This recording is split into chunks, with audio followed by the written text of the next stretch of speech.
万寿朝拜，万物复仇。小姐，小姐她醒了。小姐，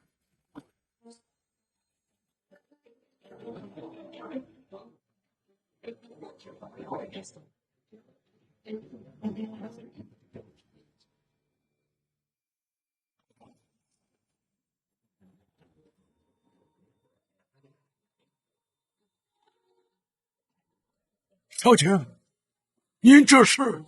古墓煞气汇聚，而我一睡便是100年。再醒时，当天第一个见我真容者，会被瞬间夺去100年生机。多谢小姐提醒。都这把年纪了，便别跪了。当时见你还是20年华，没想到再睁眼时，已经如此年迈。你又何苦独自苦守古墓100年，只为等我醒来？能在油尽灯枯的时候，让小姐见上一面，我老奴啊，万分荣幸啊！也罢，你有心了。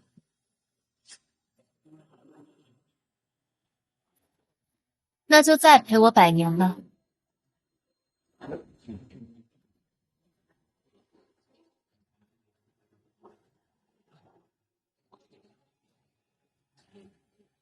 多谢小姐赐寿。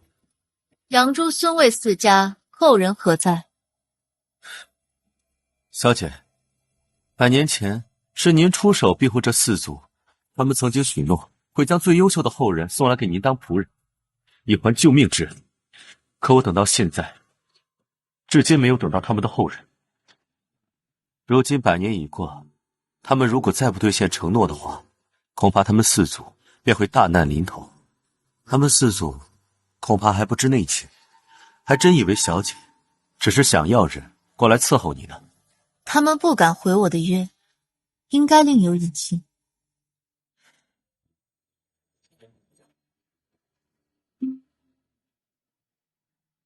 随我去一趟杨家吧。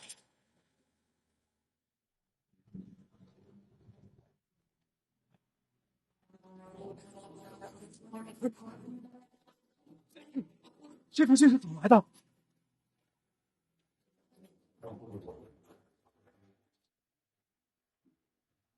？100年前，杨江红曾承诺小姐会将族中最优秀的后辈送往南山为奴。现如今时间已到，小姐将前来杨家收回承诺。杨家需大开府，身穿黑衣，齐跪大礼，于今日正午迎小姐进府。你用续命药吊着一口气10年，一直不肯离世。今天上午，那一口气终于咽下，活了120岁，也算是喜丧。爸，您走好。老太爷走好。家主，什么事？刚刚我在门口守灵，这封信突然就插在了门上。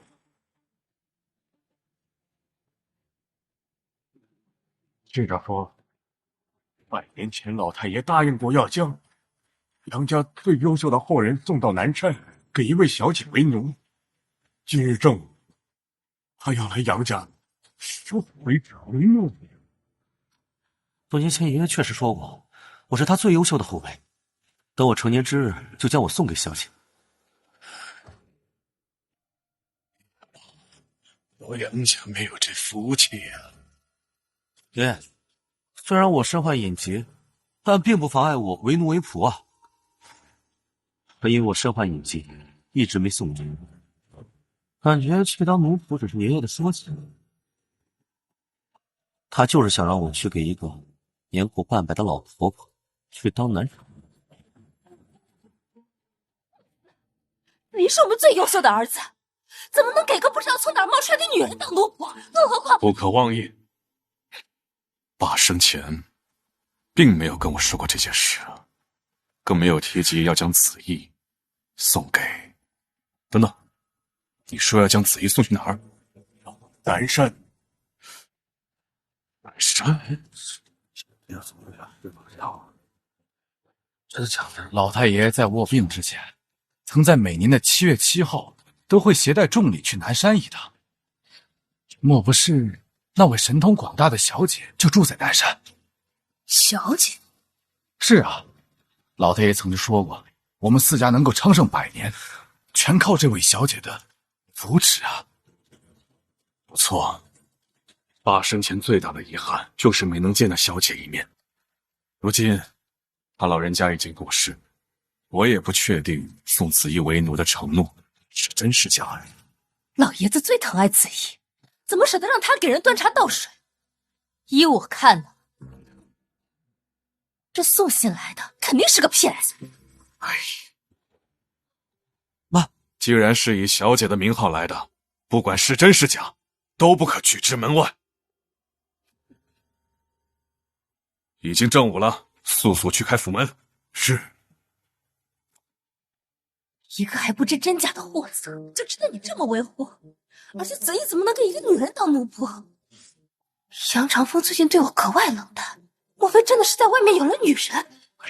哎，别烦我。老爷的意思就该分家产了。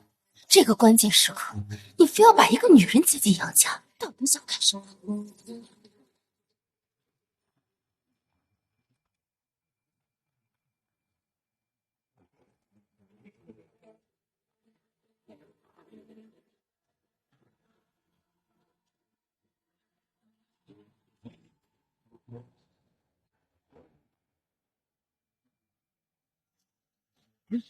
你是怎么进来的？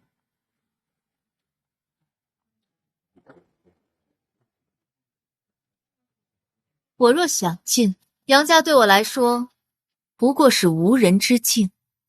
这么年轻，穿得这么金贵，这哪像是山里出来的，倒像是城里面教养的金丝雀。哎呀，你起来，别烦我。什么小姐？我看是你在外面养的情妇吧。如果爷爷口中的小姐长成这样，那让我当男宠也不是不行。别，不是我想什么呢？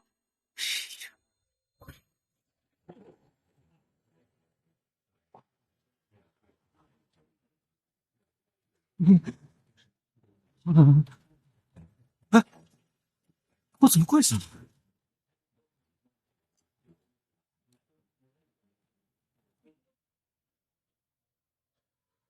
初入杨家如无人之境，跟他对视，竟有一种心悸的恐惧感。莫非她真是爸口中的那位活了不知道多少年岁的小姐？长风对老爷子孝顺，他是不是情妇，试一试就能确定。长风啊，你看看他，半点规矩教养都没有。今天是老爷子的丧礼，他一个客人，连根香都不点就坐下了。让小姐给他点香，你们杨家受得起吗？你连个香都舍不得让这个贱人舔，难怪你这么维护他，原来是想借着小姐的名义接你的情妇入门呢。爸年轻时确实认过一位小姐为主，但这100年来，这位小姐销声匿迹，杨家无人见过。你是不是忘了，老爷子的书房里藏着一幅画像，那画上画着小姐的容貌。她若不是小姐，不知道受不受得起这冒充的后果。杨惊鸿就是这么教你们跟我说话的？我只是需要确认您的身份。去将书房的画像取来。是。何必这么麻烦？唤醒他，一问便知。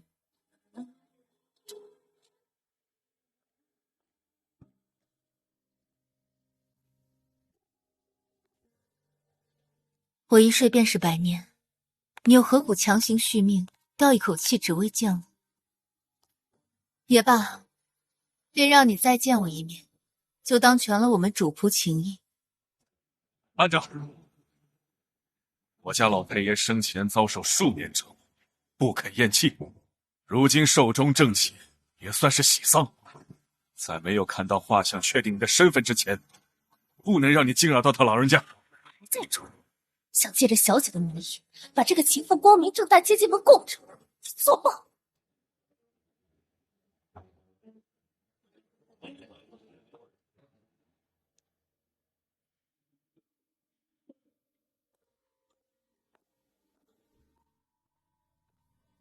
画像来了，我看你怎么死！各位族老，你们怕是忘了一件事吧？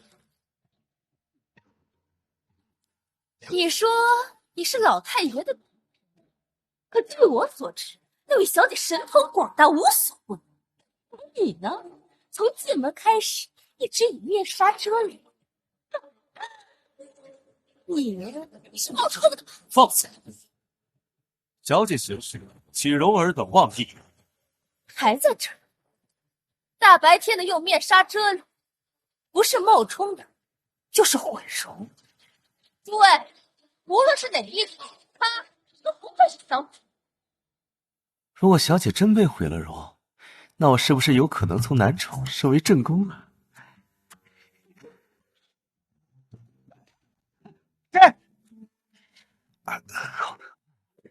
我的脸怎么火辣辣的疼啊？寨主，夫人说的没错，小姐有能令万兽朝拜、万物俯首之能，她绝对不会被毁容的。恨我！这是气煞老夫我了！想老头怎么教出你们这群不长脑子的后代，敢这么对小姐出言不逊？你们也不害怕死不瞑目吗？我看是你们死到临头还在装吧。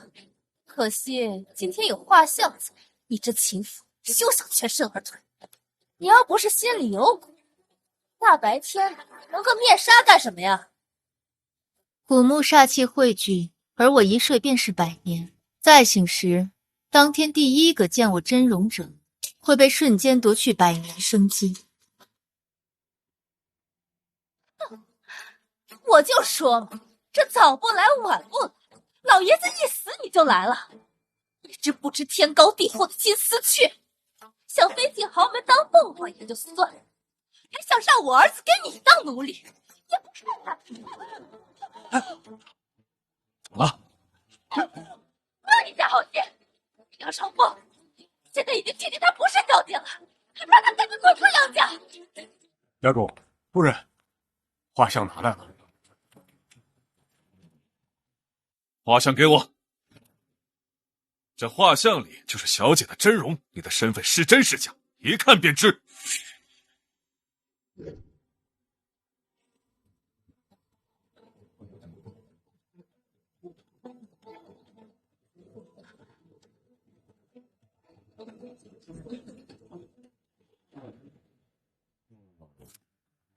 家主，这画像中的小姐，外形跟她的确有几分相似啊。不错，从音容相貌上看，确实和这位姑娘很像。但是她一进门就面纱遮脸，我们看不清她长什么样，实在不能确认到底是不是小姐。看不清怎么认啊？现在画像已经拿来了，你也是手把脸上面纱这个，让我确定身份了吧？今日我这面纱不能摘。小姐说了，今日面纱不能摘。一条狗腿子也敢拦我？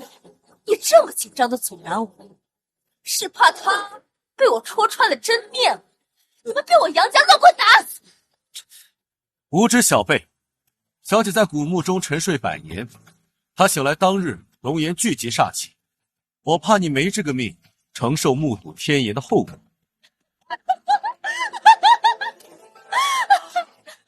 你们两个一唱一和的吓唬谁呢？这面纱我今天摘定了，让你看看你是有多见不得个人？不知所谓，跪下！张嘴！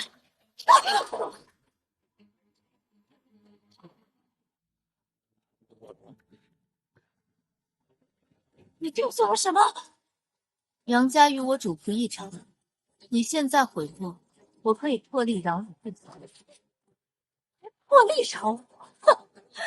哦，我知道了，你以为用这种吓唬人的下作手段就能吓退我？我还骗不进这个刑！够了，别再闹了！我闹？我还没死呢，就这么过我情的把他接进门？凭什么千言不容直视？先要摘了个破面纱，看看什么样的脸是我不能直视的。既然你自称仆人，那我便给你这个机会。我允许你。我死后没有贵人相养，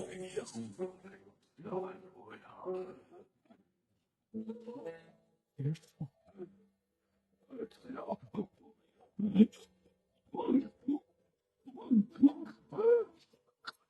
看他的！老爷子那半句没说完的遗言，这个不会是对小姐的真容吧？允许？疯狂的口气！一个做情妇的小三儿，装的跟什么似的？真当我这个正妻是傻子吗？啊！不要！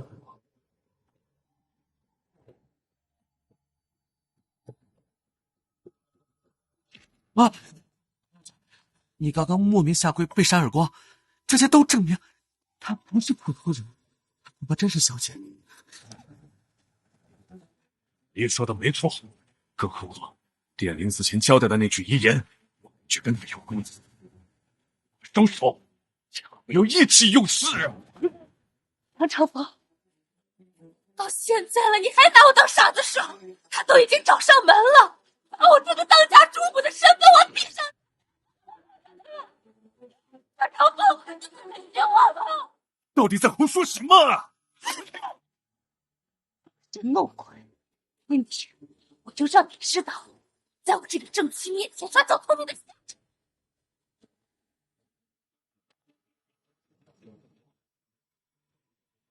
妈，不要摘！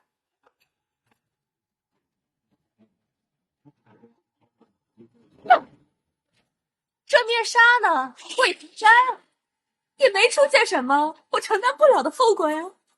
来人，给杨长风当小三的贱人，说不出来说打死！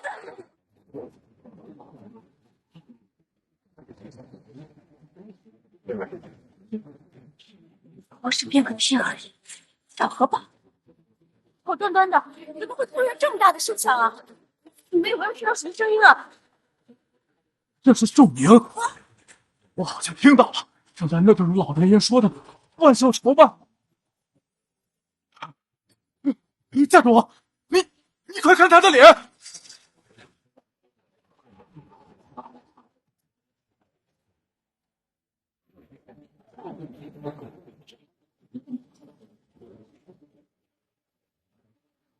不一样，小姐，真的是小姐。绝对是小姐啊！那夫人刚刚摘掉她的面纱，还诬辩她跟老家主是那种关系，那岂不是满口误会？你们怎么敢把小姐误会成你们可真是老杨养的好儿孙啊！准备做的挺足啊！现在整容化妆的骗子多了去了，你还真信了？闭嘴吧！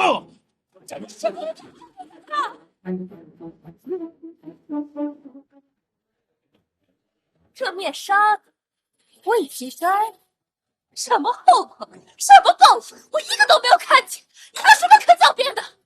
不会让你失望的，还有你。妈，她好像真是小姐，你可别说了。我都说了，她不是小姐。是吧？还真是不见棺材不掉泪。诸位，我就好端端的站在你们面前，连根头发丝都没生，别说10秒了，就算是10年我都……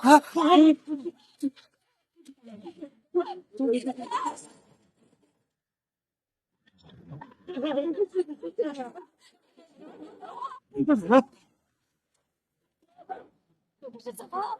我的脸啊怎么回事？啊！你怎么样？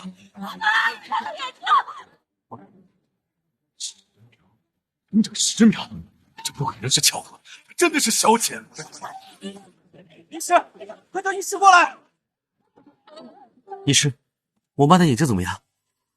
玻璃的碎片刺穿眼球，夫人的双眼肯定是保不住了。什么？不可能，怎么会保不住？啊！快带妈去医院，去医院肯定能救我。你恐怕没那个命去医院。你什么意思？你仅剩的4分钟寿命，还是用来交代遗言为好。4分钟？什么意思啊？4分钟？无知小辈，早就跟你说过了，有些脱离世道的东西，不是你有命碰到。你刚才不是说，要是小姐真有能耐的话，就让你遭报应吗？现在你的双眼被刺瞎，就是你的报应。接下来的每1分钟，你都会损失10年寿命。算一下，你能再活4分钟，我都算你长寿了。不可能，她不是小姐，她就是一个被绑在外面。1分钟丧失10年寿命，这简直是天方夜谭！你们休想让我信你们的鬼话！还敢狡辩？我跟你说这么多干什么？你摸摸你脸上的老年斑就知道了。早点交代遗言吧。老年斑？医生，他们在骗我是不是？他们说都是假的，都是假的，对不对？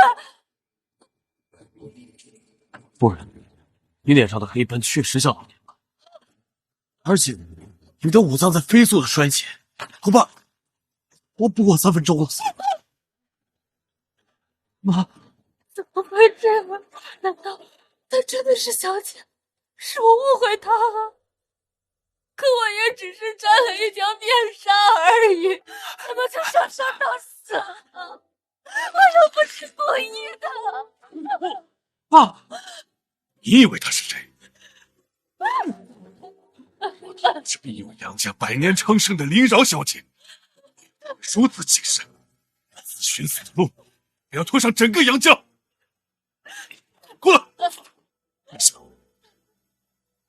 无知，冒犯小姐，请小姐责罚。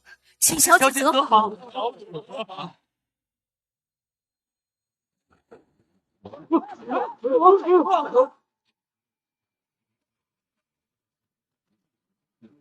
小姐恕罪。谁中了阴，谁去惩罚。这点道理，还需要我教给你吗？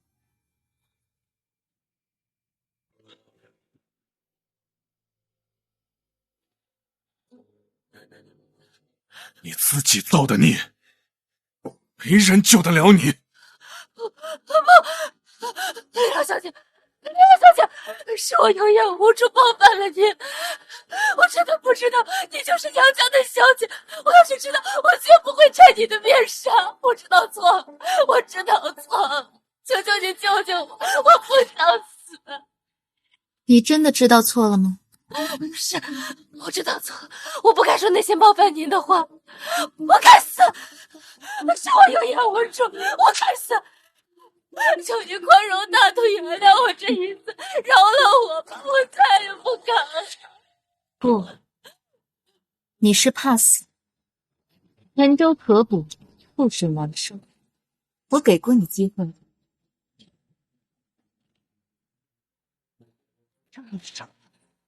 你是铁定了心，要我的命。谁中的阴，谁去成果，这是你自己的选择。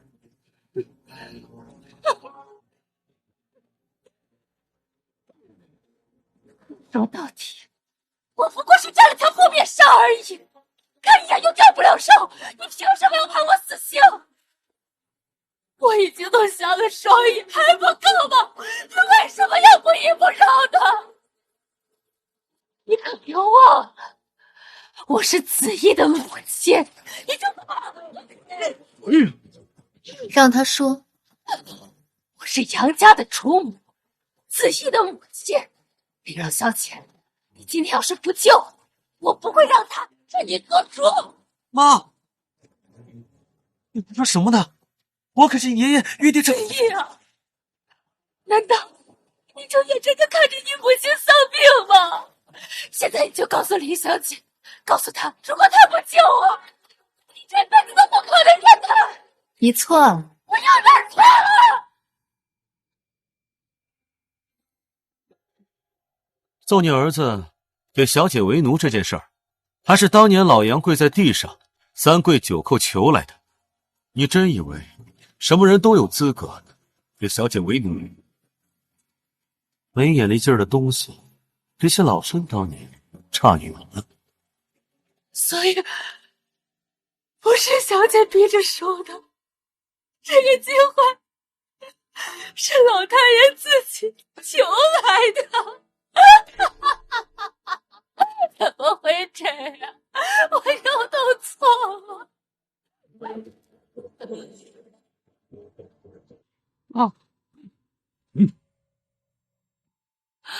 林饶小姐，才是我弄错了人。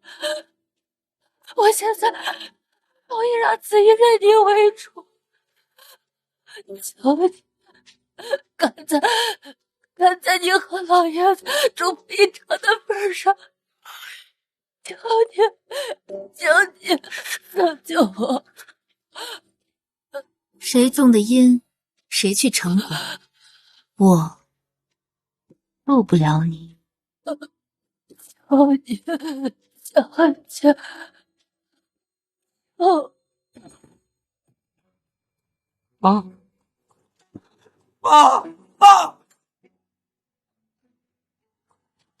死了！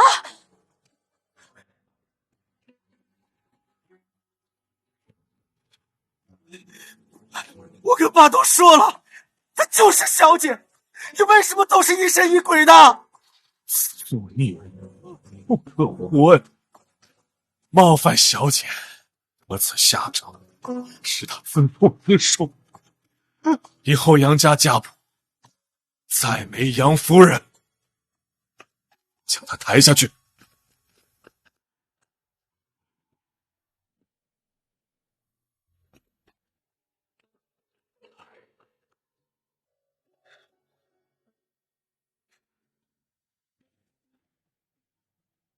林饶小姐，我可不可以求你？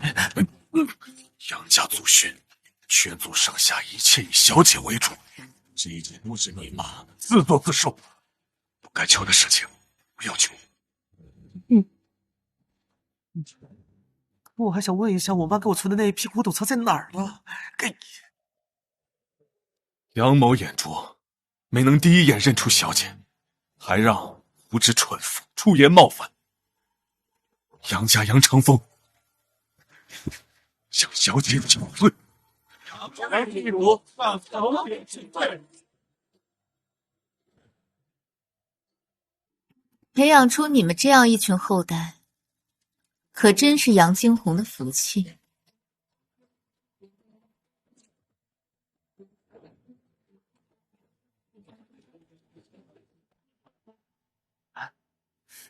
小姐，杨家老头的身体和器官好像早已衰减，本该死在10年前的，像是用药物强行吊了10年的命，好像是有什么遗愿未了。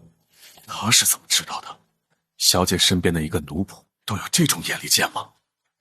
是哦，那便唤醒他一问吧。不是幻觉，就是他凭空变出来的。杨子毅，过来。快点去！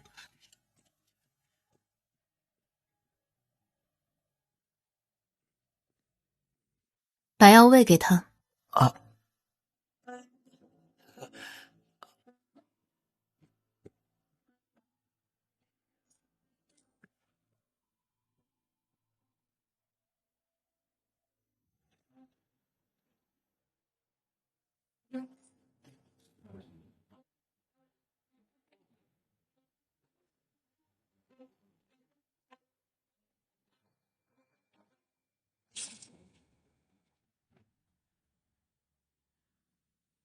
杨惊鸿，回来吧。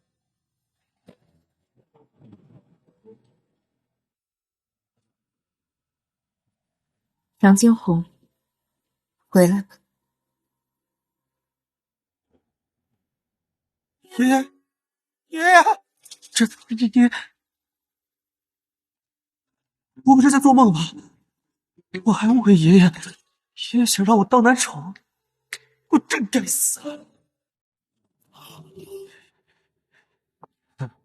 成，你怎么变回20岁的模样了？南山古墓，我呢，幸得小姐赐寿，100年哦。赐寿？是小姐回来了？嗯。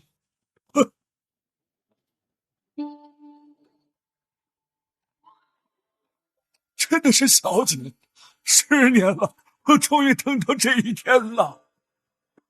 家主，林娆小姐竟然真的把老太爷救了回来，这天下间竟有如此神奇之事啊！爷爷，子玉，您好，这就是庇护我们中部4族的主人林瑶小姐，跪下。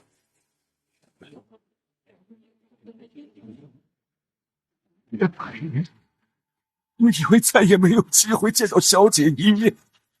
小姐，我用续命药，我熬了10年，只为了要治愈老奴有天大的苦衷要诉啊！起来吧。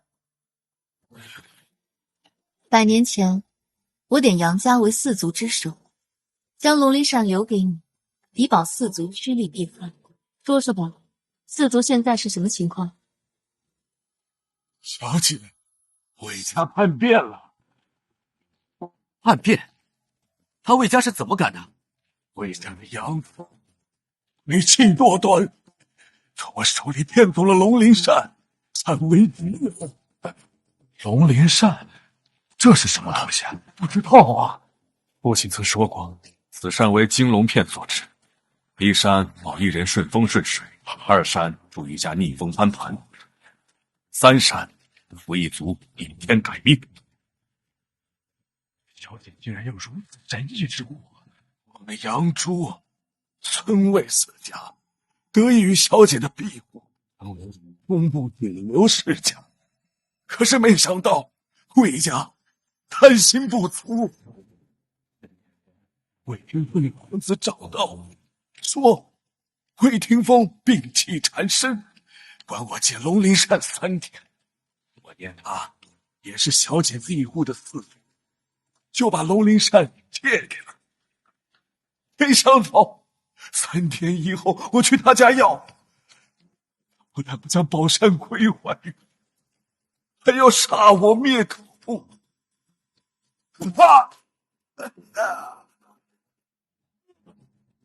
家里下了毒，为什么？龙鳞扇既然已经给了我，那就是我的。把这个老不死的送回杨家，让杨家好好安葬他。我为了小姐，在沉睡之前给了一颗保命丹，我才没在10年前命丧魏家。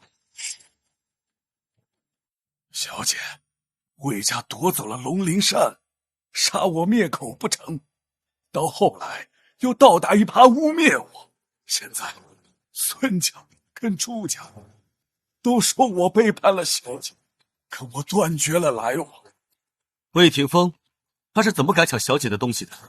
难道他是活腻了不成？他没见过小姐，以为小姐是徒有虚名。当年我把龙鳞扇留给你的时候，你是怎么答应我的？此龙鳞扇是一位故人赠予我的， 100年后，我需要靠他与那位故人相遇，对我来说尤为重要，切不可丢失。杨金红，定谨记于心。误了小姐的嘱托，现在没脸再见小姐。德子义心性纯良，是我们杨家最优秀的后人。小姐如果不嫌弃的话，以后便由子义伺候你。子义，快跪下！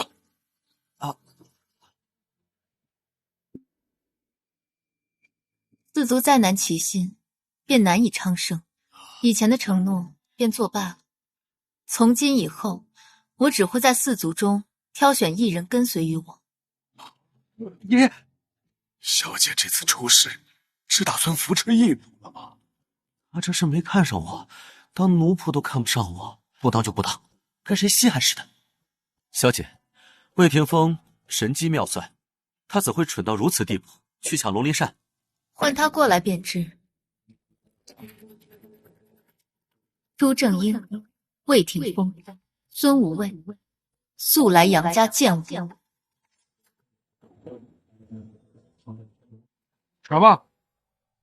杨家门口挂了白灯，难道是谁死了？我最近没关注过杨家，派人去查现在杨家目前的情况。朱正英、孙无畏，速来杨家见我。小姐回来了。时隔100年，我终于等到这一天了。杨九红这个该死的叛徒，竟敢私吞小姐的龙鳞扇。如今小姐回来了，我看看。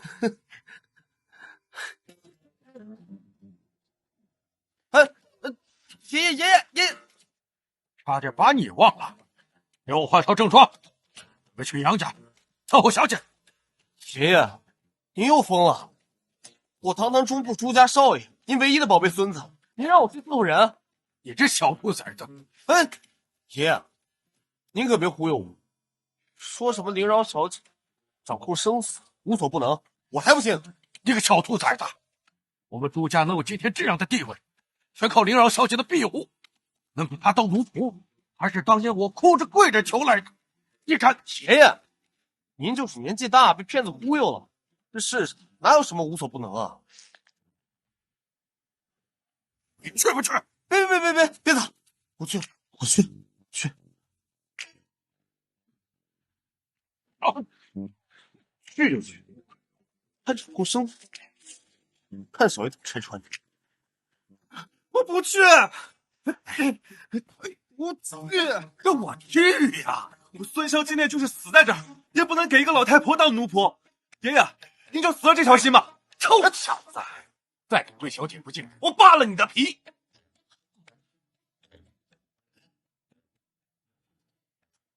小儿啊，爷爷答应你，就1天，好不好？你就跟着灵饶小姐1天。若你还是不愿意，爷爷就不再逼你。你说的就1天啊？就1天。熬完这1天，我就回来当我的大少爷，我是绝对不会向老骗子屈服的。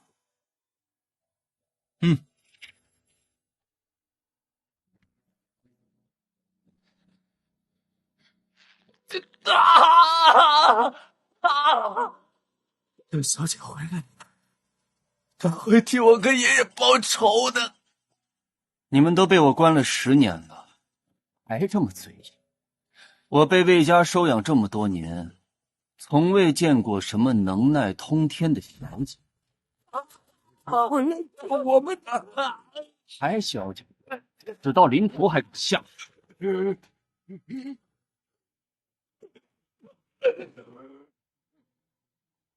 我孙子，龙山的一次心软，竟然给魏家带来了一个祸害。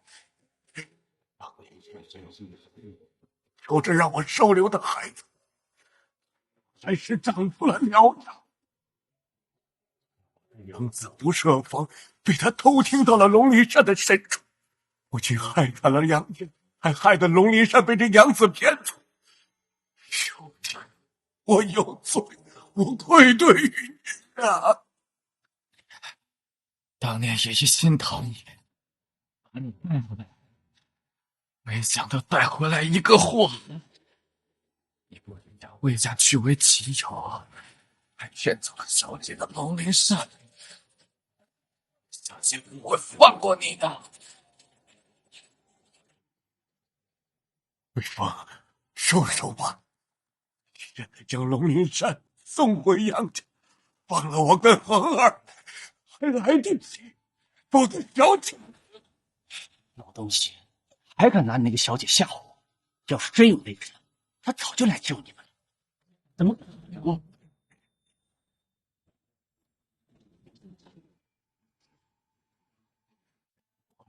哎，现在小姐回来，都出现幻觉了。我再给你最后一个机会，说龙鳞扇的用处到底是什么？骗了龙鳞扇，就能逆天改命，成为人上人吗？可悲可笑！现在整个魏家都是我的，谁敢说我不是人上人？等我知道了龙鳞扇的用法，这路不都是我的？还不说是吧？那就别怪我再打断你孙子一条腿。我倒要看看你们两个到底有多嘴贱。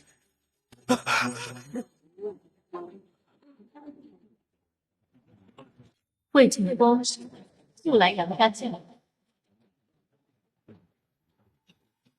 什么声音？是谁在那儿？奉送灵扇，小姐在呼唤我。时隔多年，我终于等到小姐回来了。老东西，你少在这跟我装神弄鬼！你们爷俩被我关了10年，也没见他来救你。就算你那个什么狗屁小姐还活着，他又能奈我？你对小姐的能耐一无所知。你这个恩将仇报的畜生！等着吧，小姐回来，连死期就到了。那我倒要看看他能拿我怎么样。来人，家主，那个什么小姐是在杨家上，去给她写封信，就说龙鳞扇在我魏峰手上，看他敢不敢来取。是，我这就去办。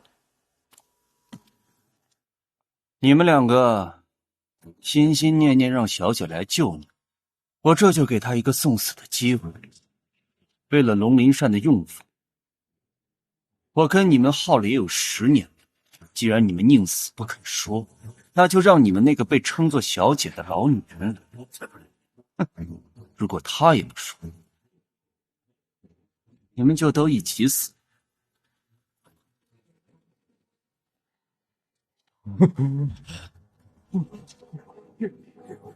我爷爷就会来救我们。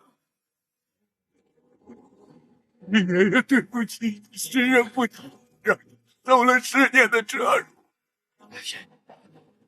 我没事，小姐就快来了，我们都会没事的。我快熬过去了。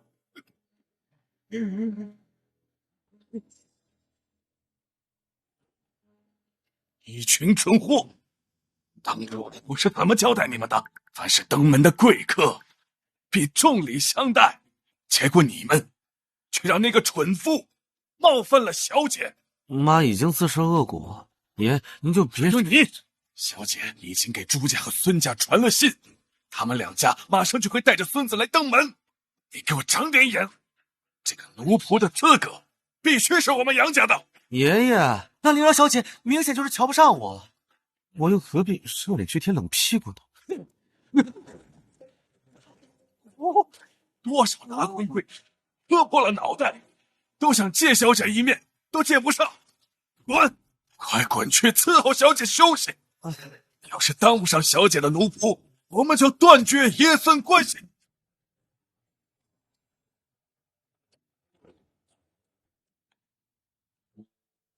哈哈哈，这不是老孙吗？听说你这孙子成天游手好闲，不干正事儿，送他来伺候小姐，不好吧？哎呦，那也比不上你们家那位朱少爷，去公司上任头一天就让股份暴跌5%了。哎呀，送这么个祸害给小姐，老朱，你不厚道啊！我孙子雷厉风行，小姐肯定会喜欢。我孙子头脑灵活，小姐才会喜欢呢。走着瞧，走着瞧就走着瞧。我就是来走个过场的，待一天我就走。说的谁不是一样？这个奴仆谁爱当谁当，小爷当不了一点。再这么说，我也是杨家最优秀的后辈，哎，他都瞧不上我，凭什么让我卑微伺候他？我不要面子的吗？杨金红，回来吧。哎呀，可他看起来好像真的有点东西，要不我还是去吧。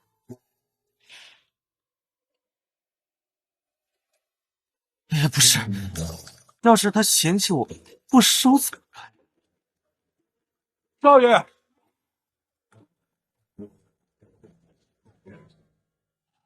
怎么了？少爷，孙家和朱家登门，说要见小姐。这么快？都谁来了？孙少爷和朱少爷都来了，老太爷让你赶快下去一趟。这都来了啊！好，知道了啊。去，那是来跟我抢小姐了。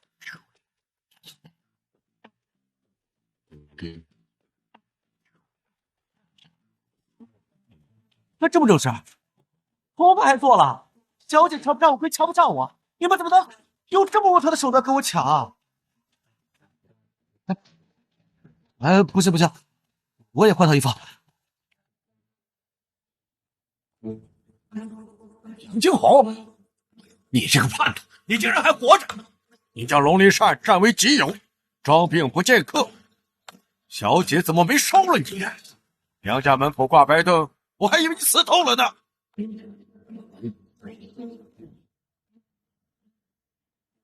啊！你都死了，又被小姐救活了。这么说，是魏家骗走了龙鳞扇，我们冤枉你了。哎，说来话长了，说的神乎其神的，还把破扇子当个宝。你爷爷平时看起来挺睿智的，怎么这么一听就假的骗人的也信啊？睡了100年，弹指间天地变色，也就他们蠢到信以为真，我才不会被他骗。一会儿等他老婆子来了，我就跟他摊牌，让我做他的奴仆。不可能，让我给一个100多岁老不死的老太婆做奴仆，我爷爷也是老糊涂了。肯定是那老婆子来了。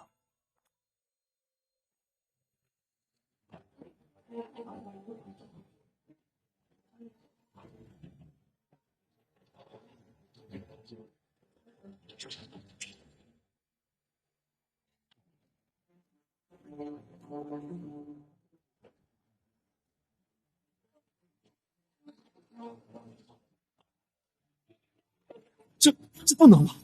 这是那老婆婆的后人吗？要是闲成这样，好像当一天奴仆也不是。不行，堂堂朱家少爷，怎么能有这种危险行为？肯定是他孙女。一会儿等老婆子来了，我们再……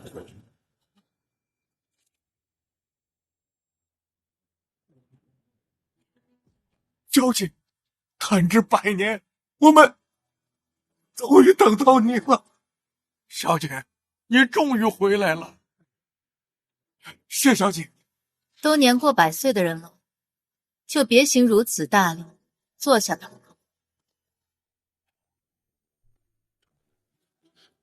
爷爷，您老糊涂了吧？都100多岁了，给一个晚辈行礼，你懂个屁！爷爷，你老眼昏花了吧？年龄差距这么大，你都能认错？快把老花镜戴上。老眼昏花？你要是没老眼昏花，怎么能把她认成是小姐呢？这位小姐，你能把你奶奶叫出来一下吗？我有事跟她说。什么奶奶？她就是我们中部氏族的主人灵娆小姐。你说什么？可爷爷，她看起来才20多岁，怎么可能？不然，你们氏族的掌权人为什么会年过100岁，还依旧看上去像50、60岁一样？灵儿，小姐的能耐不是我们能想象的。你要记住啊，朱家能有今天的地位，全仰仗于她。难道爷爷以前跟我说的话，并不是夸大其词，而是真的？可怎么可能啊？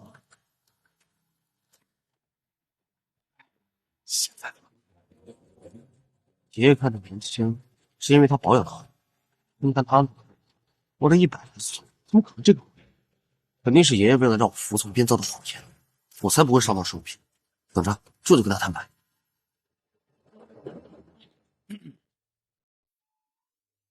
这位小姐，我不知道您用了什么方法，让我爷爷觉得您无所不能。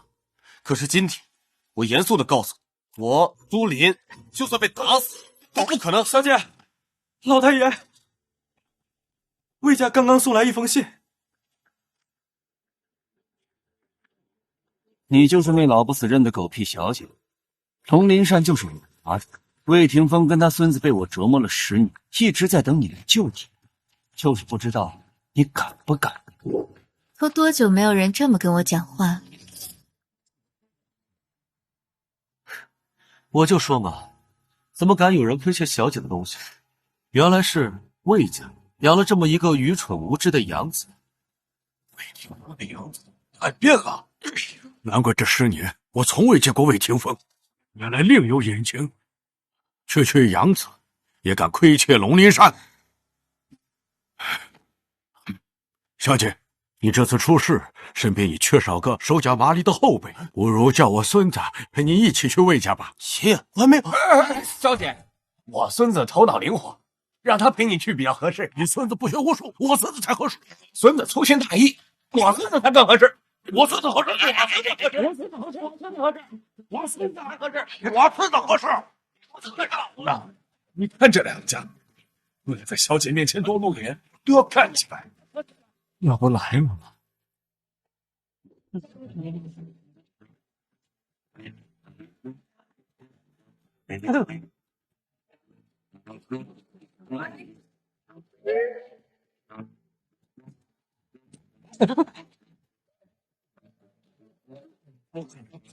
随意。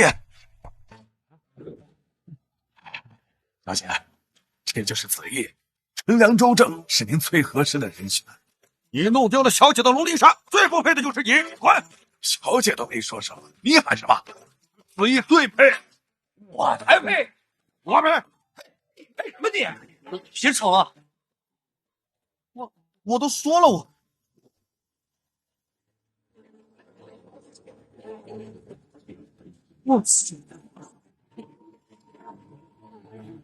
这信，他刚刚轻轻甩一下，就自然了。哎，我真的没看错。好了，你先说，你刚刚想通知我什么？那什么，我觉得魏家人太不是东西了，要不还是我陪您去魏家吧。啊！你刚刚在门口，不是说要……小姐，我觉得还是我陪你去比较合适啊。小姐，这龙鳞扇是杨家弄丢的，所以我觉得我有义务陪您一起去要回来。当年好不容易把4个不要脸的老东西赶走，现在又来了3个不要脸的小崽子。那就一起跟上吧。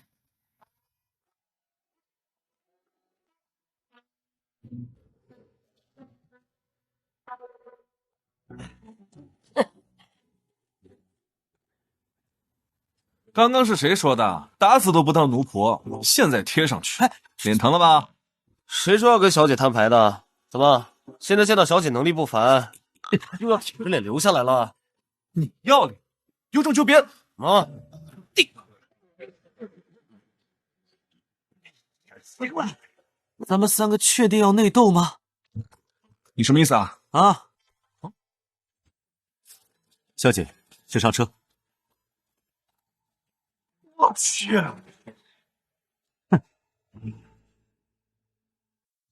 家主，信已经送到杨家了。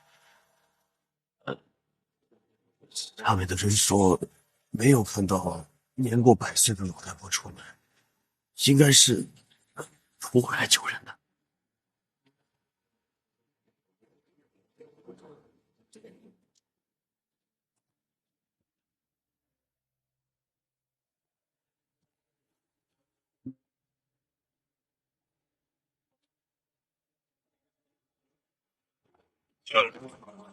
我还以为你心心念念的小姐有多大能耐，原来就是一个只会虚张声势的缩头废物。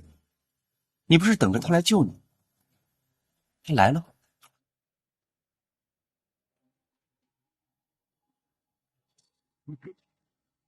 喂，小人也配觊觎小姐的龙鳞扇？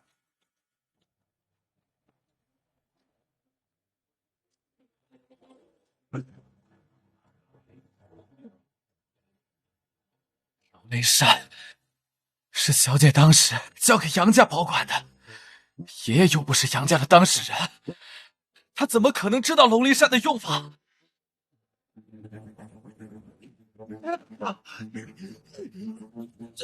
到了现在，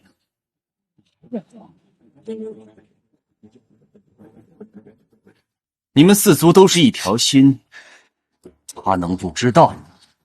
当年你和那个老不死在书房背着我说的话，我都听得一清二楚。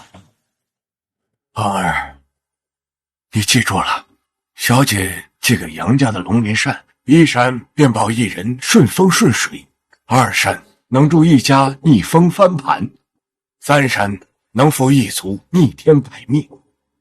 我们氏族能昌盛100年，都是一段奇迹。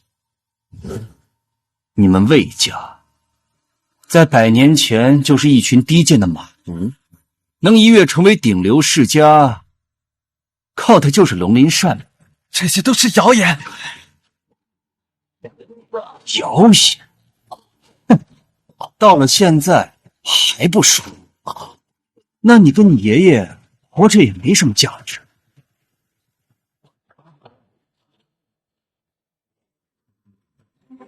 我数3个数，你再不说，我就送你们爷俩上路了。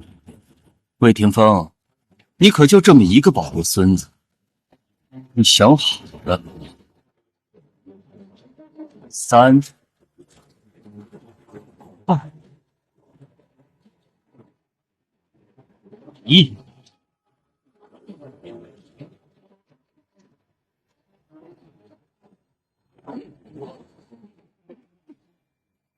想知道龙鳞扇的用法，何不来问我这个主人？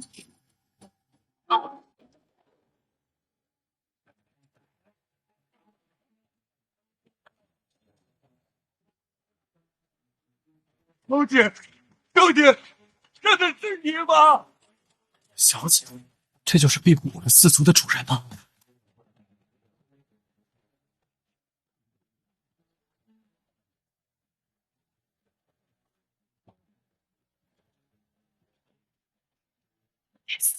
又被他捉到了。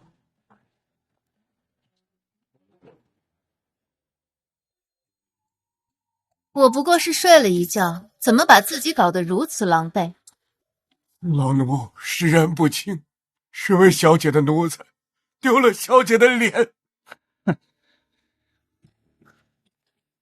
在我这装什么主仆情深？这么说，你就是那老家伙的后代。你家长辈不敢来魏家送死，所以把你派过来当替死鬼。闭上你的狗嘴！该死的人是跟我说话要仰视。趴下。我怎么不能动了？你这个贱人，你对我做了什么？出言不逊，掌嘴。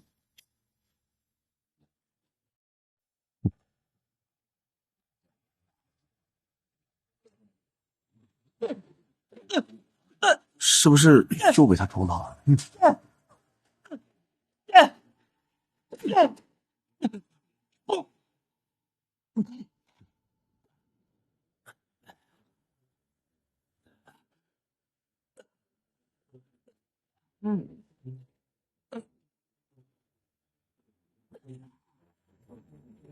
都瞎了，看着我被压着。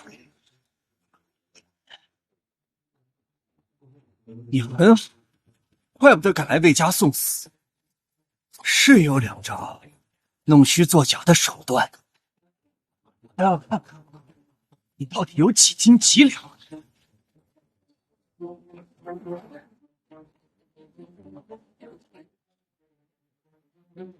无知者，愚昧又无畏。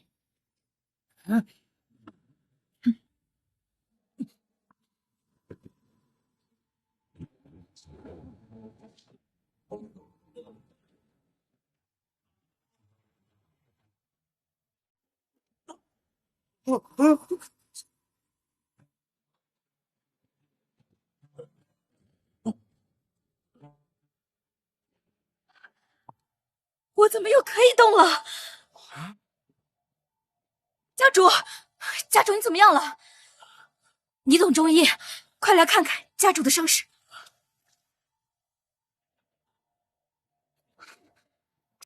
那古怪，待会儿找个借口，先离开。太可怕了，这是人能办到的事吗？哎，你看到没有？灵饶小姐就抬只手，然后她就飞出去5、6、7、8、9、10米远，我看得见，我没想。你怎么一点也不吃惊啊？啊，那个3个小时前，我亲眼目睹灵饶小姐让我爷爷起死回生，就面前这点小事儿，有什么好惊讶的？什么？你爷爷真的是被……哎，你们这么大惊小怪做什么？以后跟在小姐身边，像这种事情，以后多的是。你们啊，要尽早习惯。肋骨断了8根，内脏出血，随时都有可能出现生命危险，恐怕要赶紧送去医院抢救。我不管你用的什么招数装神弄鬼，但是这件事魏家不会就这么算了。先送家主去医院。我允许你们走了吗？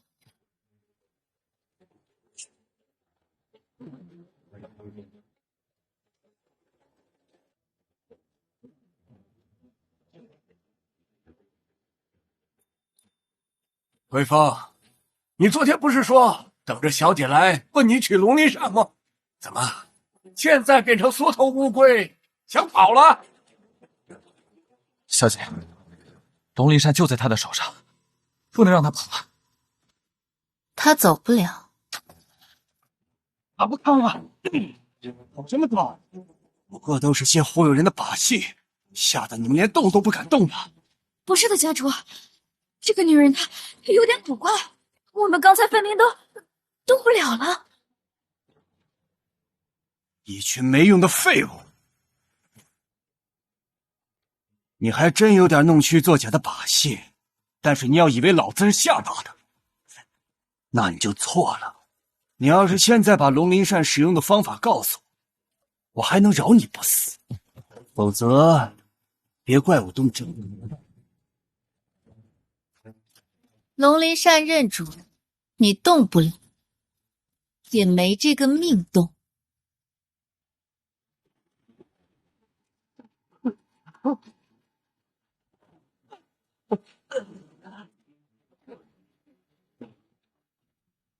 这不是要跟小姐斗真格的魏家主，怎么对我行如此大胆？你还敢对我耍这些把戏？好，你很好。你们都死了吗？给我杀了他，打断他一条腿，赏1亿现金，逼问出扇子的用法，拥有魏家5%的股份。5%的股份，好，我也不是吓大的，我们这么多人，还奈何不了你一个女人。兄弟们！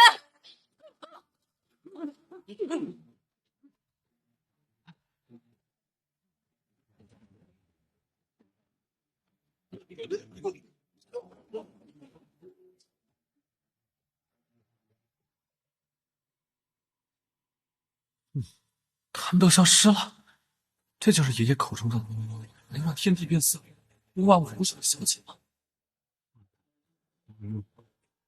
那什么，这个我们也要习惯吗？就你们这冒冒失失的模样，还要给小姐当奴仆，真是有失脸面。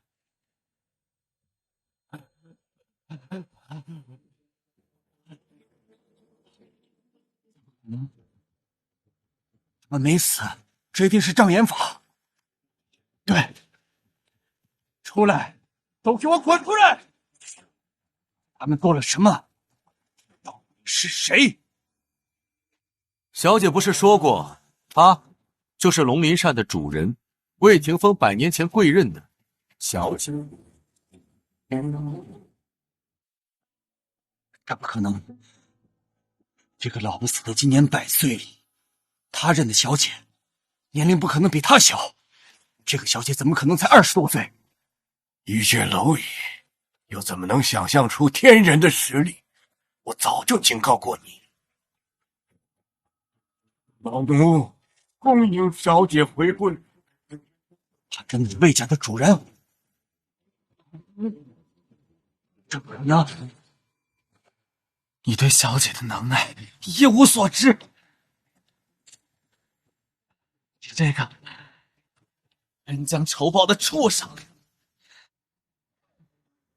等小姐回来了，你的死期就到了。如果魏霆锋以前说的那些话都是真的，那我岂不是……居然被一个养子弄得如此狼狈？魏霆锋，你若管不好魏家，我会让子辰接手。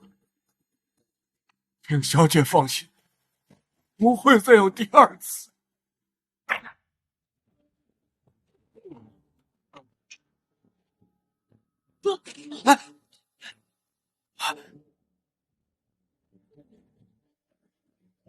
小姐，他们气息很弱，好像快不行了。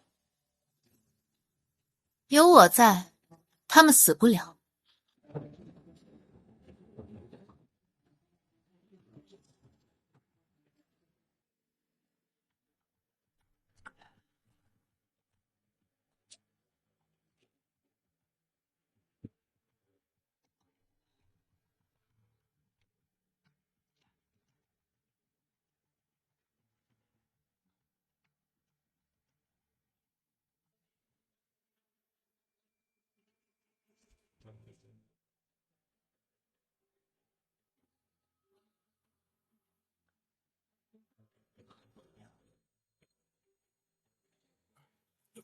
我爷爷承不起我。多谢小姐的喂养。是真的，这个老东西说的那些话，竟然都是真的。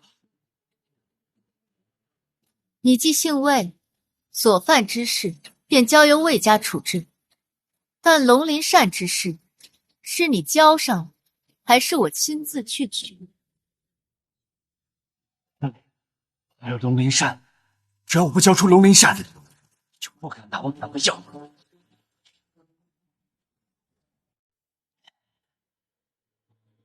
就算你是魏家的狗屁小姐又怎么样？我现在才是魏家的掌权人，能逆天改命的龙鳞扇也在我手上。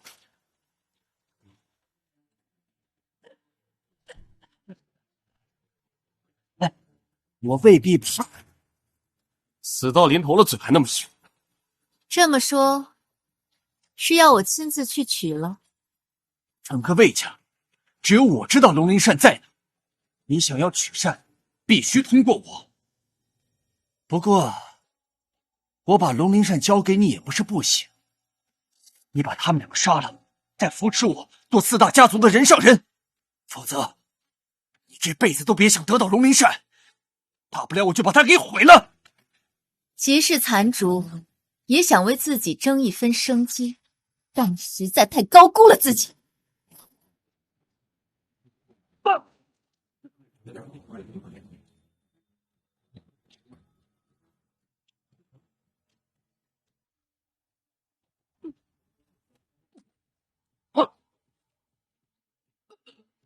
你对我动了什么？你竟敢杀我！你就不怕得不到龙鳞山？哼！你真以为凌驾在世道之上的存在会受到你的威胁？警告过你，可你非要落个身死魂消的下场才敢罢休。身死魂消？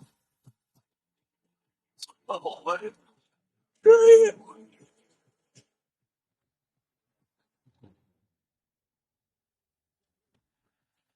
这就是爷爷判了10年的小姐，中部4大家族的主人，更是解救我于苦难的恩人。老奴跪谢小姐出手相救。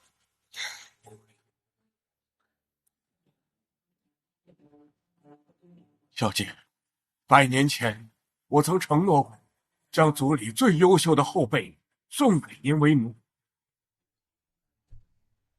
恒儿心性坚韧，沉稳聪慧，还望小姐不要嫌弃。跪下，拜小姐为主。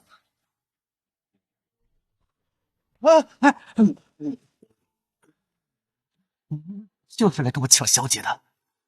又来一个。你们4族难以齐心，4大家族之事就此接过。这次我只会在其中挑选1族跟着我。那从此以后，中部岂不是就没有杨州孙卫4族了？我们4族不过是被小姐指点了几次，短短几年时间，就一跃成为了中部霸主，长盛100年不倒。多谢小姐提点。现如今，小姐只挑选1人伺候，那岂不是能像张先生一样，能助家族一跃成为京城第1的事情？小姐，您刚归来，恐怕还有诸多琐事需要处理，能不能让小恒在您身边先伺候着？准。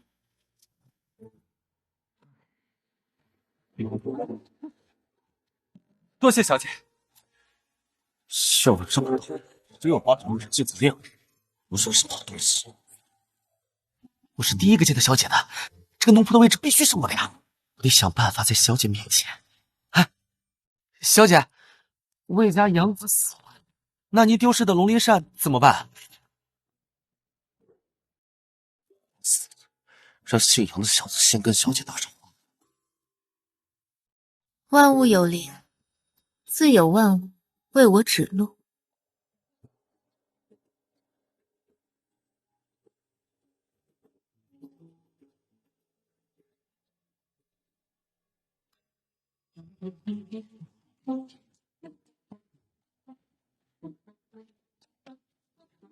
现在的小屁孩都这么阴险吗？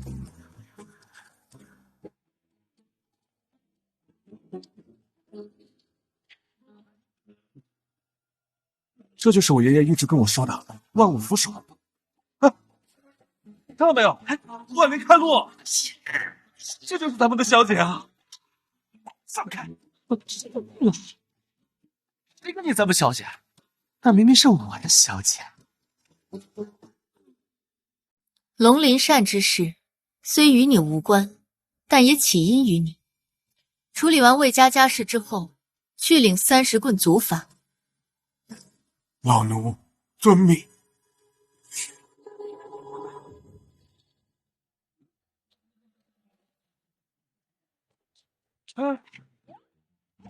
你疯了？要我干嘛？不是姓张的去啊！刚被你抢到在小姐面前露脸的机会，被搭了整整40秒的时间，给你高兴坏了。都是兄弟，你得让我雨露均沾吧？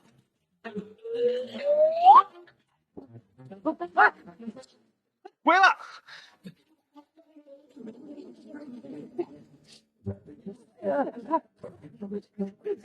怎么走？让我走！让我走！你给我放我出去！放开，让我先走！别走！刚才你跟小姐说了完整的一句话，整整12个字，大家都是跟着小姐身边的人，你别这么自私呗！哎呀，放开我！放开，让我先走！干啥？让我先出去！拦着我！他们几个比起我当年抢小姐的差远了。够了！够了！你们脑子能不能放聪明一点？不要再内斗了！已经被那个姓张的抢先了。鹬蚌相争，渔翁得利啊！狡猾的小子！哎！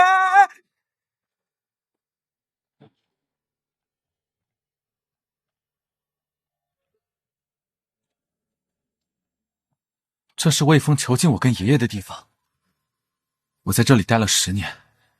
小姐，魏峰不会把龙鳞扇藏在这里吧？是在这里，东西就藏在这下面。他竟然把龙鳞扇藏在我和爷爷眼皮子底下，难怪这么多年都找不到。小姐，我做事心细，不爱取扇。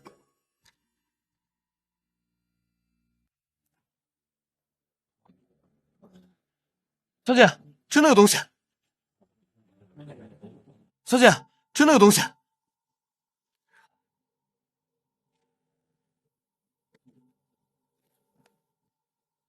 小姐，这里面装的就是龙鳞扇吗？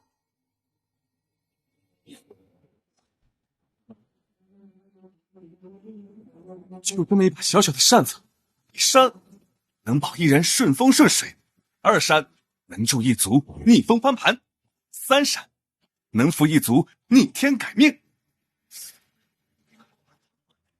这要是落到普通人手上，岂不是要翻天啊？这把龙鳞扇100年前是用金龙的护心鳞所制，扇子刃主除了小姐与指定的4族族人之外，其他人都不能碰它。这么神奇？那要是其他人碰到会怎么样？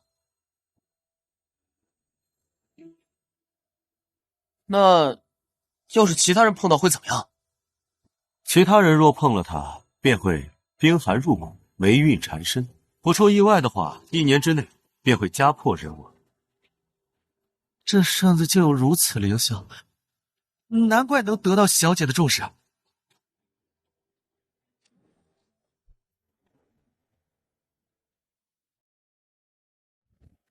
100年之后，我会顺着龙鳞扇的感应来找你。好，可不要弄丢了，弄丢了就找不到你了。100年之期已到，想来他已经在来找我的路上。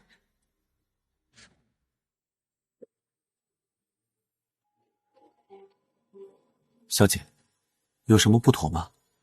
这扇子是假的。什么？假的？这龙鳞扇的奇处，在魏家并不是什么秘密。魏家养子虽然将东西藏得很深，但终归会留下痕迹的。看来真正的龙鳞扇早已被人调包了。哇，魏峰这个蠢货，被偷家了都不知道。那现在线索断了，我们去哪找真正的龙鳞扇？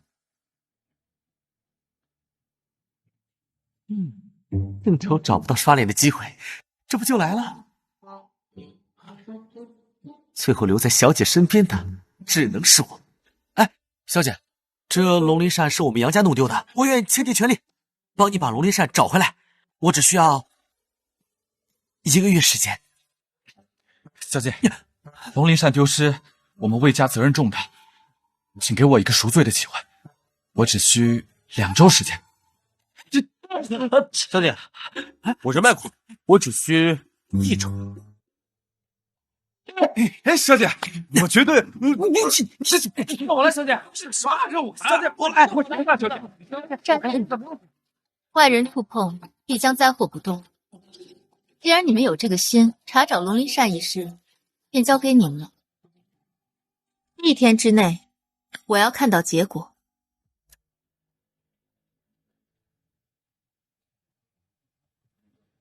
1天。只要我第一个找到龙鳞扇，小姐一定会选我做仆人的。爷爷，我的亲爷爷，你孙子的未来就指望你了。爸，小姐亲自发话，就给我1天的时间查到龙鳞扇的下落。爷爷，你查的怎么样啊？你孙子等您救命了。哎呀，你可一定要帮我呀！只要我先一步查到龙鳞扇的下落，小姐一定会对我刮目相看。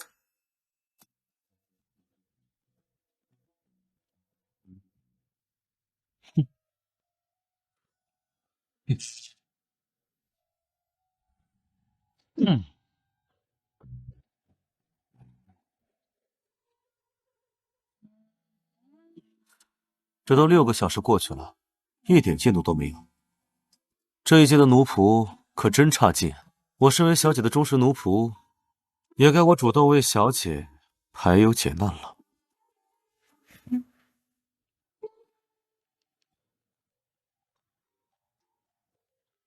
喂，我是张子晨，让张家现在的掌权人来接电话。四爷爷，中部魏家被调包了一把龙鳞扇，给你3个小时，不管你用什么办法，都务必给我找到他。这3个小时，做不到。看来张家掌权人的位置是时候换个后辈来坐了。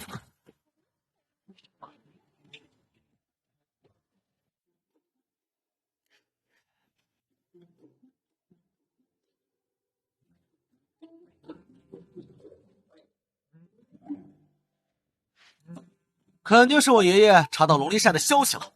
哎，我说你们3个当奴仆有什么好的？还不如早点回家当大少爷去吧。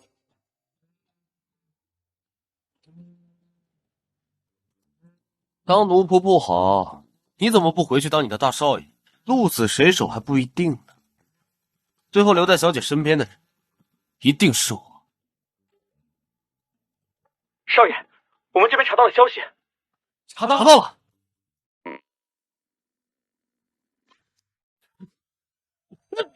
我的裤子！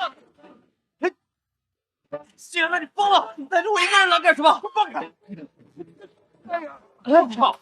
你还飘猫和老鼠？你一个看动画片的，跟我们抢什么端茶倒水的活啊？大嫂，先把那小孩淘汰掉！我的！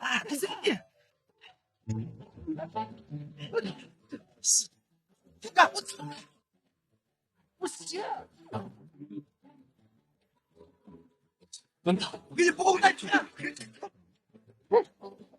我现在小姐，不辱使命！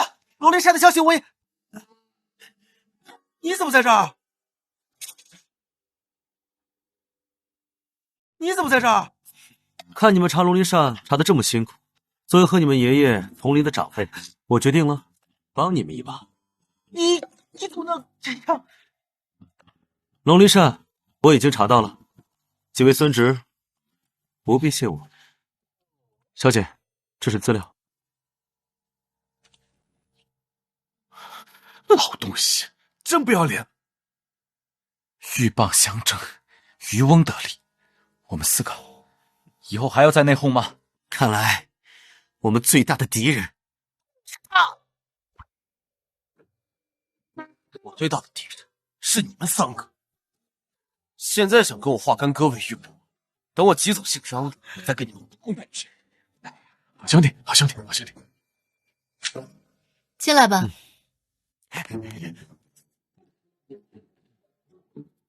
说说吧，你们都查到了什么？小姐，龙鳞扇确实被魏家的一名佣人调包了，就在年初，这把扇子调到了南省苏家的。小姐，苏家得到龙鳞扇以后就倒霉不断，连如日中天的房地产生意都受到了影响。短短半年时间，苏家马上就要破产了，而且我还查到了。小姐，我查到苏家现在混乱不堪，正在寻求大师救命。还算过关。一群不要脸的小崽子，居然真的查到了。苏家小姐，她怎么给我打电话？我跟苏家可没什么交集啊。喂，苏小姐，找我有什么事吗？杨少，我听闻杨老太爷卧病10年，今天上午甚至还宣布了丧期。可刚才有小道消息说，杨老太爷死而复生，这件事真的吗？确有其事。所以，你们杨家真的来了位能力非凡的高人，那位高人救活了你爷爷。你想干什么？你也知道，我们苏家最近灾祸不断，我父母更是被寒气折磨得生不如死。我想请那位高人前来救我们苏家一命。小姐，苏家听说了我爷爷死而复生的奇事，想请您去救苏家一把。那便去一趟吧。没问题，我家小姐答应了。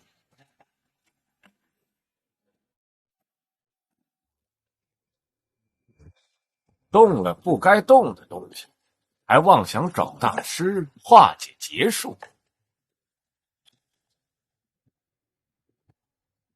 推窃龙鳞扇的人都该死。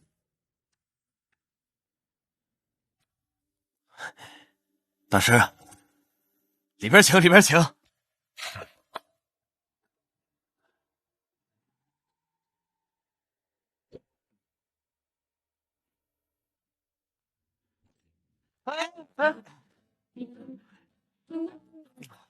你不是曾经说跟我爷爷是同辈的？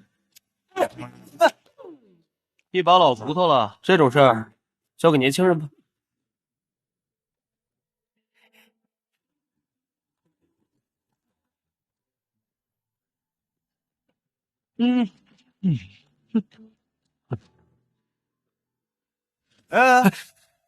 别这么着急走啊！张先生伺候小姐多少年了？你给晚辈传授点经验呗。啊，放开放开！你们这两个小崽子还是嫩了点儿。唉，杨少爷，你们终于来了。啊，救活你爷爷的那位高人呢？怎么没见他老人家来？这位就是救活我爷爷的高人，灵饶小姐。这么年轻。灵儿小姐，几位少爷，我家里的情况有点复杂，还请跟我来。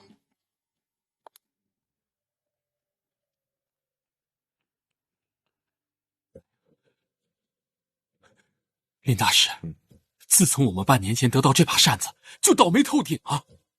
您真能解决我们家的困境吗？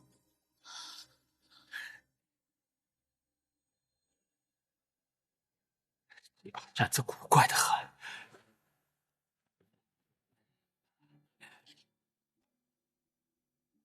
平常人一碰，就如手握岩浆，浑身刺骨的疼啊！可偏偏身上却找不到任何伤口。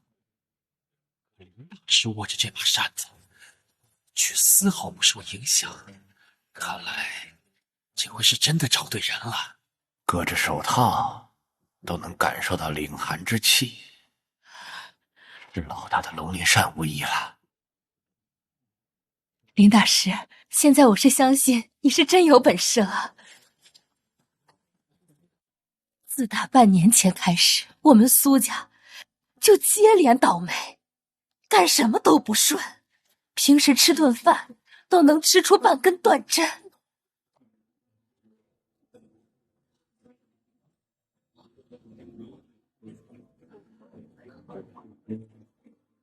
在路上光是牵强横过，就是货车追尾。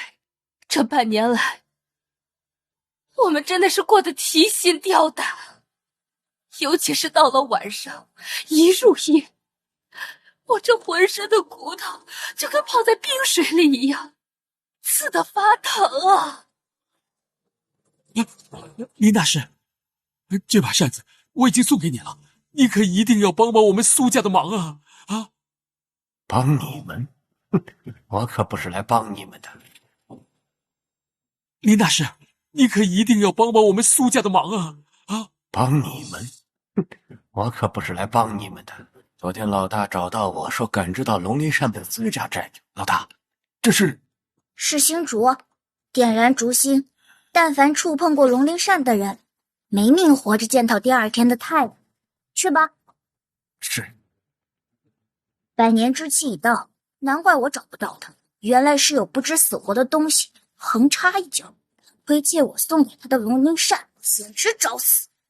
老大让我来取走龙鳞扇，顺带送你们这群不知天高地厚的蠢货上路。苏家主放心，一切包在我身上。这是镀心烛，你将此蜡烛点燃，你们苏家便能恢复正常。哎，好，我把能救苏家的高人请回来了。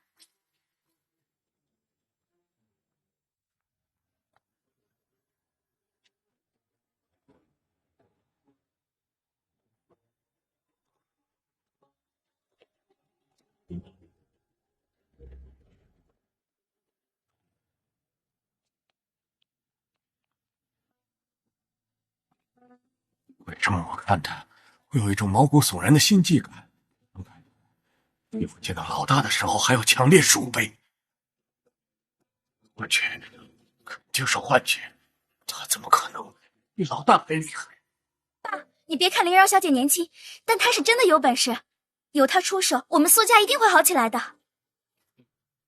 麻烦这位小姐白跑一趟，我们苏家的问题已经被林大师解决了。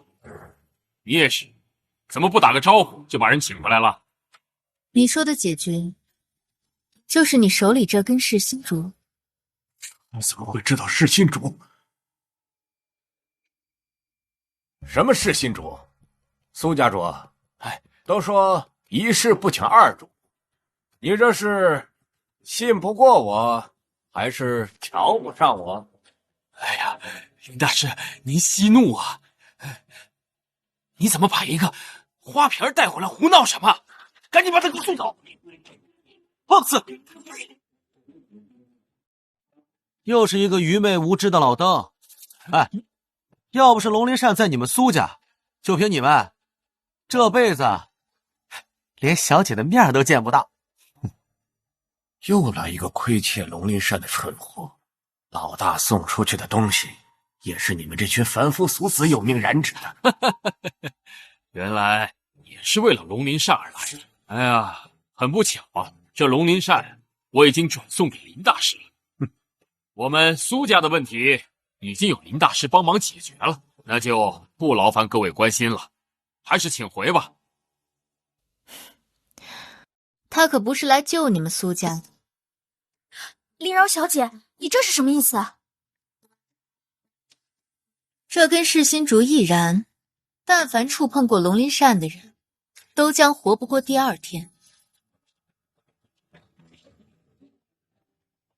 你找在这里诅咒！小姑娘怎么会有这么强横的气势？胡说八道，根本没有的事。苏家主，这镀心烛是我祖上传下来的至宝，唯有它能帮你们度过危难。要是他，看样子不过20出头的模样，怕是连书都没有读完吧？这种人能有几分可信？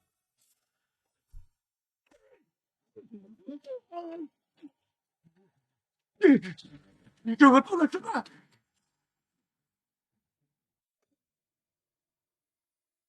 取扇的准备工作做得倒是充足，但这龙鳞扇不是你该碰的东西。苏家之事我无意插手，但我的东西你带不走。这龙鳞扇是你亲手交上来，还是我去取？我就怕我交给你，你没有本事拿。更何况龙鳞扇是苏家主悬赏给救命恩人的东西。苏家主，你说是吧？是。爸，快把扇子给林饶小姐，她真的不简单。杨老太爷卧病10年，明明已经死了，就是林饶小姐救回来的。什么？一个人死了还能复活？这种鬼话你也相信？爸，爸，你就算不信我的，也该信杨少爷的吧？苏家茹，别怪我没提醒你。你现在呢，双手奉上龙鳞扇，跪求小姐救你们苏家一命。你们呢，还有2成活命的机会。否则呀，你们苏家就等着。你是中部杨家的大少爷。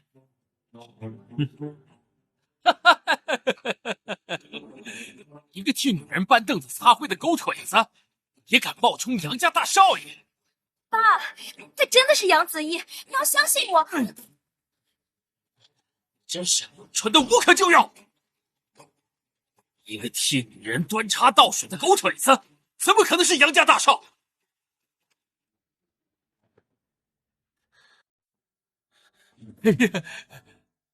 林大师，您帮苏家解决困境，这龙鳞扇给您了，就是您的啊！苏家得此下场，也算不冤。切，这可是苏家主亲口说的，扇子归我了。这位姑娘，我劝你还是收起心思，毕竟龙鳞扇认主，后果不是你能承担得起的。你错了，我不是在跟你商议。回来。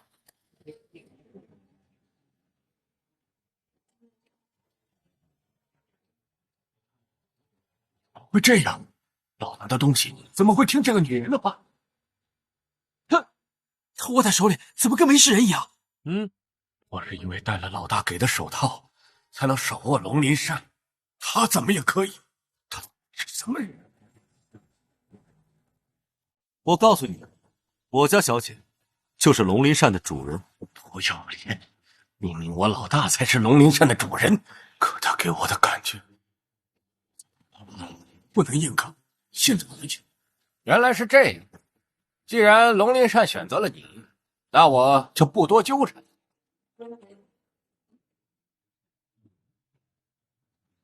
等着吧，现在就回去找老大。敢惦记龙鳞扇，老大一定会将你碎尸万段。告辞。林大师，这老公，他也能碰龙鳞扇，而且看着好像比林大师更有本事。咱们会不会选错人了？不会的。爸，你还要执迷不悟吗？半年前我就跟你说，来历不明的东西不要碰，你非要把那扇子买回来。现在我跟你说，林饶小姐才是能救我们苏家的人，你又非要听什么林大师的话。爸，你现在跟林饶小姐道歉，求她救我们苏家还来得及啊！林饶小姐，苏家愿意把龙鳞扇还给你，求您网开一面，高抬贵手，救救我们苏家吧！林饶小姐。一个女娃娃，还真想让我屈尊求她不成？苏家之事与我无关。林饶小姐，我爸他只是识人不清，刚刚他说了一些冒犯您的话，我向您道歉，求您高抬贵手，帮帮苏家吧。你给我起来！林大师给我们的赌心烛，只要蜡烛一燃，一切灾祸都能扫平。我们用不着求他。爸，林饶小姐都说了，这个蜡烛根本不能救苏家，还会让我们情况变得更加糟糕。你怎么就……这都是他抬高自己的说辞，我就不信林大师还比不过一个20岁出头的女娃娃。将死之人，其言不究。走吧。饶小姐，你清高，我们高攀不起你，可你也没必要诅咒我们是将死之人吧？老公，咱们现在就把蜡烛点上，好让他知道，做人不要太自命不凡。好。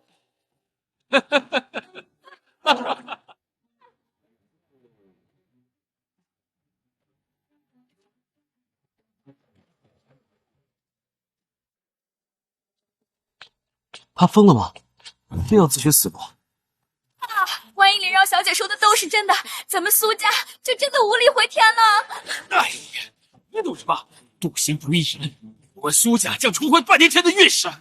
林大师绝不会骗我的。哼！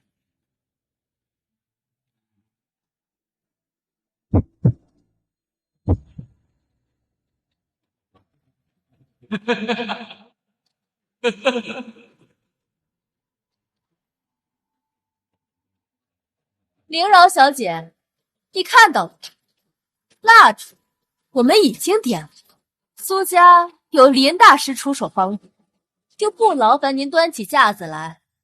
愚不可及。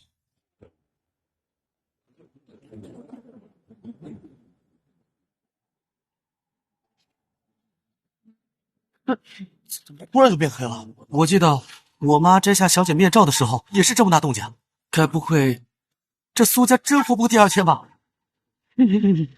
走，快走！没事，只是变天了而已。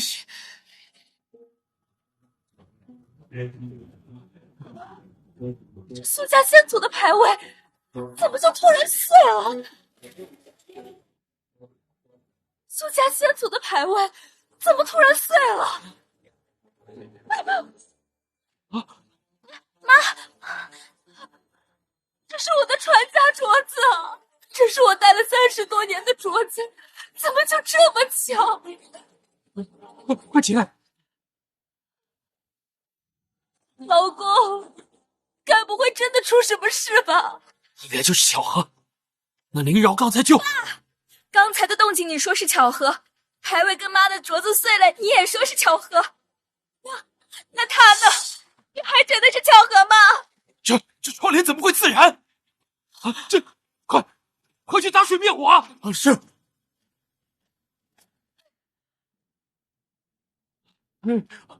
家主，不好了，有水了！有什么？快给消防队打电话，让他们来救火！是。怎么会这样？一次两次是巧合，可现在已经……真像那女娃娃说的那样，蜡烛一燃，我们苏家上下活不过第二天。他若是没几分本事，堂堂杨家继承人，又怎么会对他卑躬屈膝？为什么？你就是不愿相信我？女儿，难道那真的是杨家少爷杨子怡？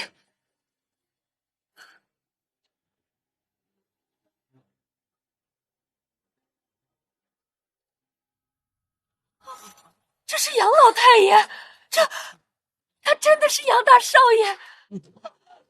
老公，我们是不是真的想错了？我们都有，姓林的根本就没有安什么好心。快，现在他还没走远，我们赶紧求他回来啊！快！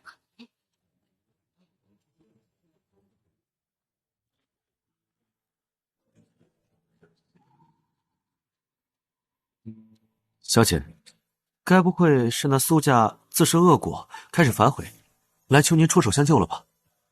蜡烛已燃，他们没那个命再见我第二面。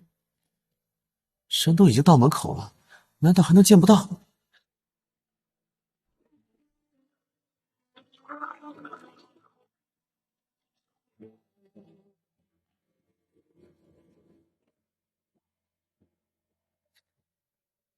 喝完这杯茶，就让他离开吧。好。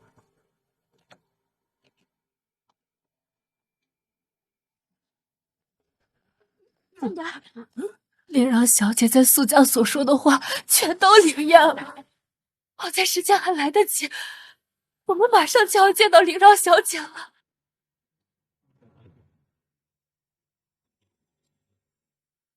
从苏家到这里不过100余里的路程，我们却出了多次意外，差点丢了性命。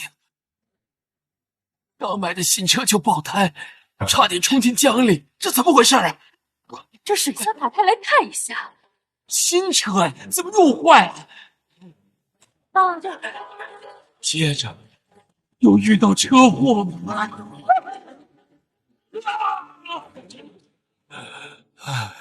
是我们有眼不识泰山，差点错过了高人。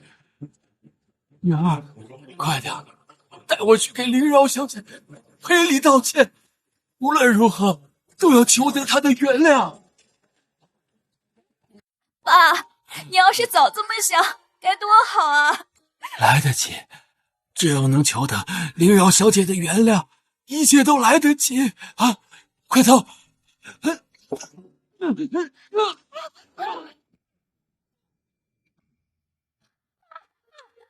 怎么样，爸？爸，你快醒醒啊，爸！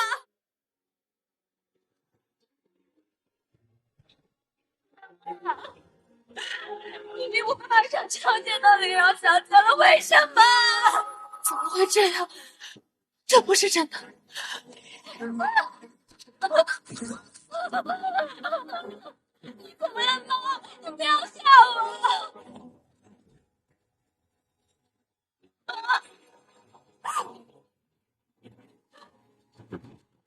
为什么？为什么事情会变成这样？明明就要见到灵饶小姐了。怎么了？小姐说苏家没命再见她第二眼，所以他们就是到了门口也会丧命吗？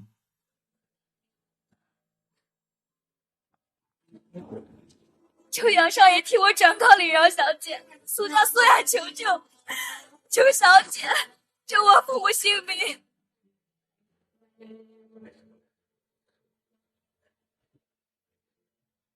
小姐说了，蜡烛已燃，世间生死皆有定数。喝了这杯茶，就离开吧。小姐，茶他喝了，他说以后不会再来打扰小姐了。龙鳞扇已经拿到，也是时候换他来了。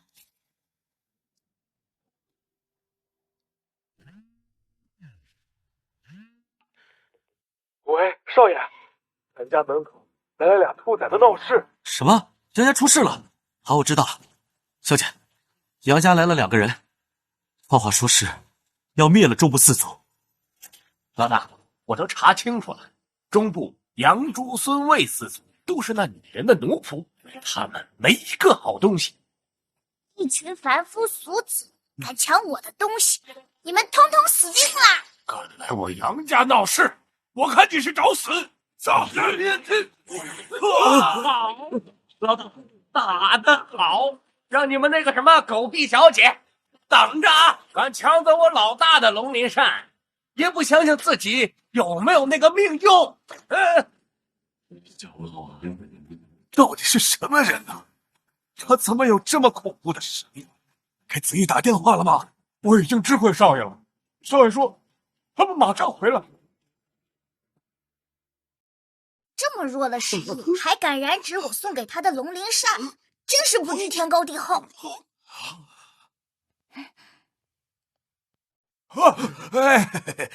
小少爷，你慢着点儿。这宝扇呢，自在100年以前就是我们家小姐的，这里面一定有什么误会呀！误会？你们这群该死的强盗，害得我苦寻1、2个月都找不到他半点踪迹，还敢说误会？我要杀了你们！不是这样，这宝扇就是我们家小姐的，这其中一定有误会呀！之前我在苏家，那个狡猾的女人亲自从我手里骗去了龙鳞扇，还说龙鳞扇是她的，我亲眼瞧见呢。你还敢替她狡辩？你呀，实在是可恶！该死！你们都该死！我先杀光你们，然后再去找那个坏女人算账。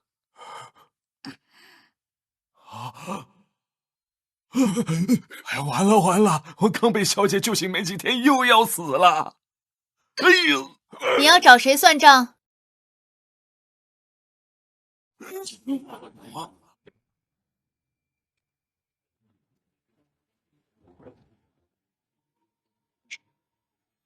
小姐回来了，老大，就是他，他就是抢走你龙鳞扇的强盗，还以为你缩在外面不敢回来了呢，来的正好。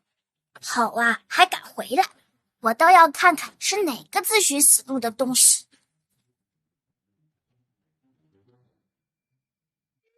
抢走我龙鳞扇的时候，没想到吧，我还有后台。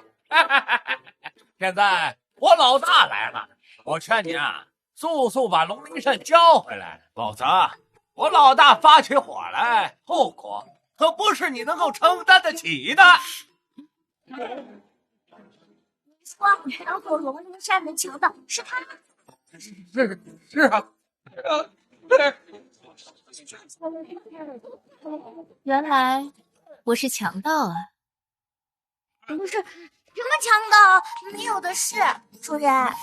相隔137年52天41时9分，我终于见到你了。你为什么不说话？我是137年前被你救过的那条龙啊！你怎么能这么无情？你怎么能忘了我？早知如此，我去养什么伤？我不如死在你面前，当你的白月龙算了。没忘，只是时间隔得有点久，有些恍惚了。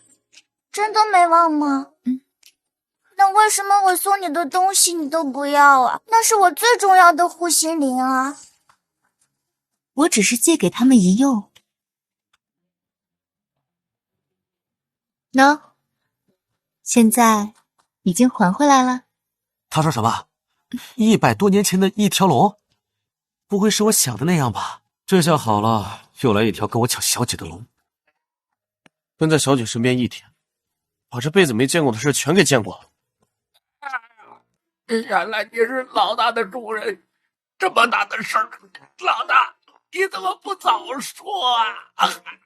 我的肋骨是不是被打断了？好不啊！我刚才说了吧，可能是误会，现在误会解除了，我们又是一家人了。要不然，我给你请个医师去。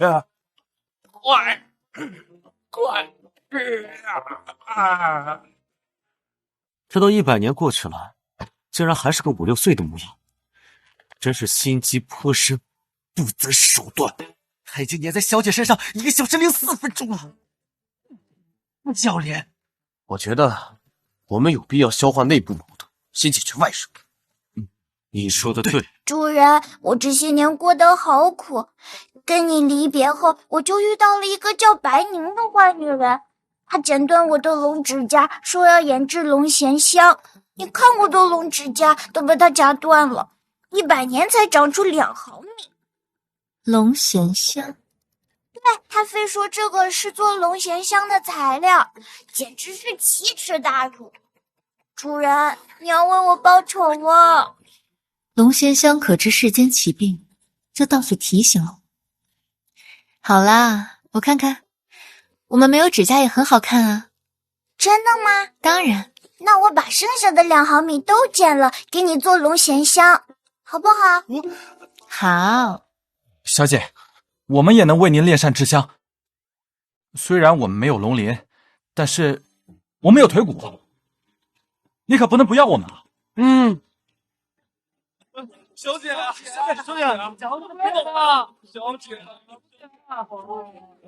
小姐，别忘了，还有老奴我呢。